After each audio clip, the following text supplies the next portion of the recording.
There was a lot of big things to talk about in gaming this week. Now, thankfully, the hurricane that came through did not totally knock my socks off and didn't hinder my ability to put out this video, thankfully. Happy Friday the 13th. Let's go ahead and get into it. PlayStation finally popped the lid on the long-awaited, longly rumored PS5 Pro. And with this PS5 Pro, it has an upgraded GPU, advanced ray tracing, and AI-driven upscaling, which I'm not going to get too much into all that technical jargon because I really don't understand it all that much. It is also mentioned that this PS5 Pro will try to target 120 frames per second. At least that's what the reveal trailer kind of indicated.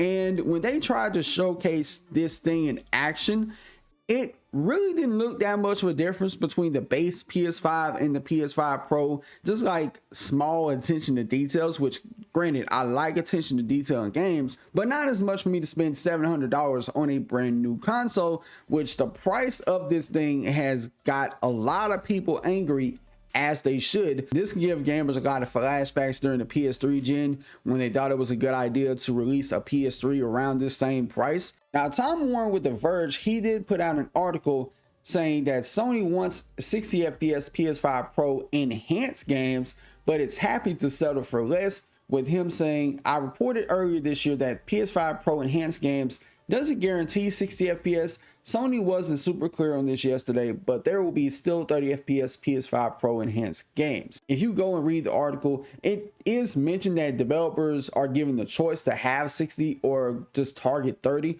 but I kind of feel like I've been saying this all along, that the developers' responsibility is to make these games at 60 frames per second. And it's not that the consoles can't run at 60. It's been proven that the PS5 can play games at 60 frames with certain titles. So if certain big name games can do it, then I don't see why any other game can't. But just like I said in a previous video about this whole thing, I think at some point people are going to be demanding for PS6.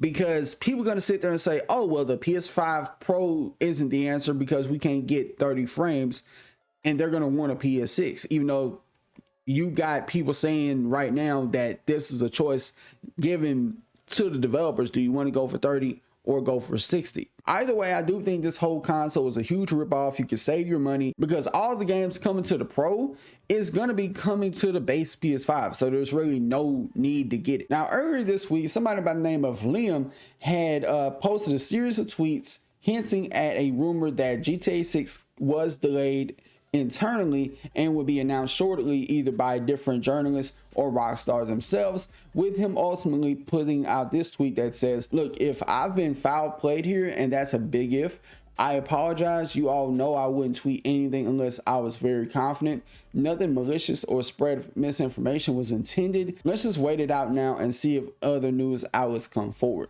With Jason Schreier saying, the internet in my DMs blew up this weekend over a rumor that GTA 6 is delayed. Good news is that 6 Rockstar employees all told me that they have not heard of any delay.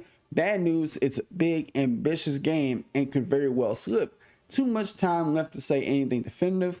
And he also clarified, I want to be very clear, 6 staff told me that they weren't informed of a delay. For all I know, Rockstar's executive team could have decided months ago to delay GTA 6 without telling the company, but the lack of internal announcement suggests that the Twitter rumor was nonsense. And honestly, this is one of the things we shouldn't really believe it unless it gets confirmed by Rockstar themselves, which a lot of people would not be surprised and still wouldn't be surprised if GTA 6 does slip into 2026, considering Rockstar's track record when it comes to delaying games. Now, people could say, well, this game's been in development for X amount of years, and it's one of the most anticipated games that Rockstar has coming out soon. Nevertheless, if it still manages to come out fall of next year, best believe every game that's supposed to come out in the fall is going to be delayed into 2026.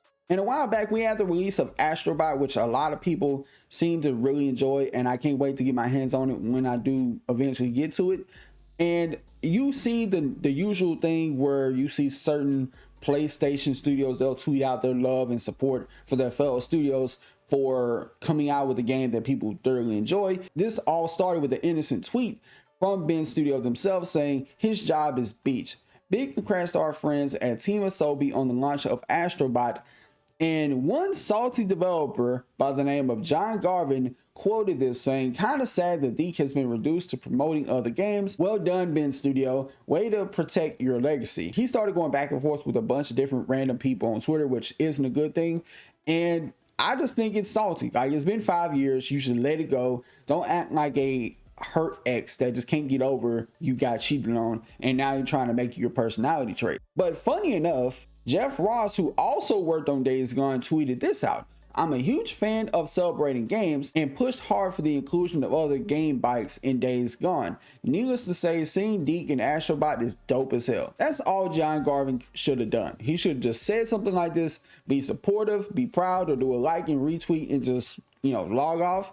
But no, he wanted to act salty, and then there have been some allegations that's come out about him saying that he was trying to throw his weight around in the company when he was at Ben's studio, and also allegedly admitting to verbally abusing people that work there, which could be why he's no longer at the company. And this whole thing has kind of like led to a debate: who's to blame for us not getting a Days Gone sequel?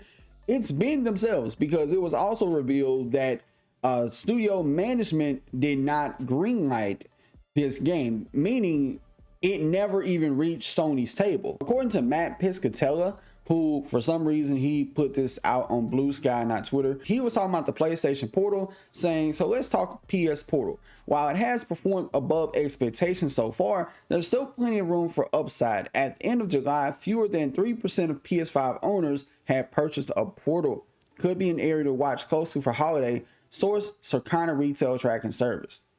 Now, me, I didn't buy a Portal because I had no interest in getting a handheld. Now, people have been saying and clamoring for a while that PlayStation should go back to releasing a handheld, which I would love, but you gotta at least support it. That's why the Vita failed. It didn't get any fucking support. So if you're gonna greenlight another handheld, like an actual handheld, not a knockoff handheld, then I'd be all for it. Something more in line with the PSP, I think, would be dope as hell, because that literally had a lot of people in a freaking chokehold, and we know who's dominating the handheld market right now. It's Nintendo. Now, according to Tom Warren, Sony's PS5 controllers have a $5 increase. Sony has quietly started increasing the price of its DualSense PS5 controllers by $5 at many retailers in the US. Wario64 first spotted the price increases at Best Buy before noticing the DualSense has gone up at Target, GameStop, and Sony's own PlayStation Store. It comes after recent price increases for the PS5 console in Japan, but there are no signs console prices will increase in the US. Which honestly, I really don't be buying controllers all like that. I got the two base controllers I got when I first bought the PS5. So there's really no need for me to go out and get another one, like all these different color controllers. But even charging extra for a controller, I think is kind of whack on Sony's part. And this kind of adds to the kerfuffle of drama that's been going on at PlayStation. And the last story to get into comes from Variety, saying Microsoft Gaming to lay off 3% of global workforce, about 650 employees, in additional post-Activision Blizzard cuts. And as of a recent update, Variety has learned that as part of Microsoft Gaming's new round of layoffs, the company has reduced the Call of Duty Warzone mobile team, laying off some of those staffers while shifting others to different projects within Activision. Additionally, the team behind Blizzard's recently launched Warcraft Rumble will also experience cuts, which sources says are a result of Blizzard choosing to condense the staff now that the game is up and running. The cuts will primarily impact staffers in corporate and supporting functions, according to Phil Spencer. Quote, "For the past year, our goal has been to minimize disruption while welcoming new teams and enabling them to do their best work," Spencer said in email to staff Thursday, which was obtained by Variety. "As part of aligning our post-acquisition team structure and managing our business, we have made the decision to eliminate approximately 650 roles across Microsoft Gaming, mostly corporate and supporting functions, to organize our business for long-term success. U.S. employees will receive exit packages that include severance, extended healthcare, and outplacement services, while international employees will receive different packages dependent on their location, per Spencer.